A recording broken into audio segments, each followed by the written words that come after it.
আপনি তো ফুলের শরীর খারাপ করে দিলেন। নষ্ট হয় না। আরে বুদ্ধু, কম বেশির কথা তো আমি বলছি না। ফুলকে কখনো আঘাত পেতে দিতে হয় না। ফুল যদি পাইব আঘাত, মহাবিশ্বে ঘটে সুন্দরের ব্যাঘাত। যখন দেখি তোমার নাটক, গুহা মারা খায় আমার লটক। ফুল হচ্ছে নিষ্পাপ শিশুর মতো পবিত্র। ফুল যদি আঘাত পায়, মহাবিশ্বের সবচেয়ে সুন্দর অনুভূতিকে কষ্ট দেওয়া হয়। পকাম পাইবু বন্ধুরা, আজ যে নাটক রোস্ট করব সেটা হলো তুমি কার। খাইরুল বাশার একটা ভালো মানের অভিনেতা, সরি মাই মিস্টেক, ভালো মানের ওভার অ্যাক্টিং অভিনেতা। কি সাক্ষ্য প্রমাণ আছে তোমার কাছে? এই যে দেখেন, কবি কি বলেছেন, জোটে যদি মোটে একটি পয়সা, খাদ্য কিনিও ক্ষুধার লাগে। দুটি যদি জোটে অর্ধেকে তার, ফুল কিনে নিও হে অনুরাগ।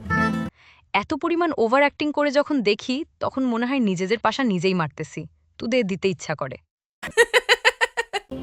আচ্ছা, একটা কথা বলি, আপনাকে অনেকদিন ধরেই দেখছি, কিন্তু এতটা মন খারাপ আগে কখনো মনে হয়নি। আপনার ভালোবাসার মানুষটার সাথে বিয়ে হচ্ছে না, পরিবার আপনাদের প্রেম মেনে নিচ্ছে না, তাই তো?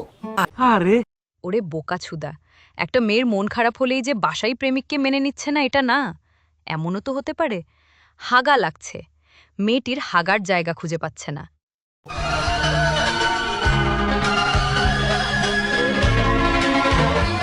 আসলে মামা, জীবনটা তো একটাই, যে যা করতে চায় তাকে তাই করতে দেওয়া উচিত। মানে এটা কোনো কথা? আমার এখন তোমার গুহায় আঙুল দিতে ইচ্ছা করছে, দিতে পারি? তোর মাথা নষ্ট। নাটকটি আসলে ভালোবাসার, কিন্তু পুরো নাটকে ভালোবাসা খুঁজে পাওয়া যায়নি। নাটকটি মোটামুটি ভালো ছিল, তার চাইতে ভালো ছিল খাইরুল বাশারের ওভার অ্যাক্টিং। 100% সত্যি। যারা নাটকটি দেখতে চাও তারা গুহা মারা খাও। गजब बेइज्जती है।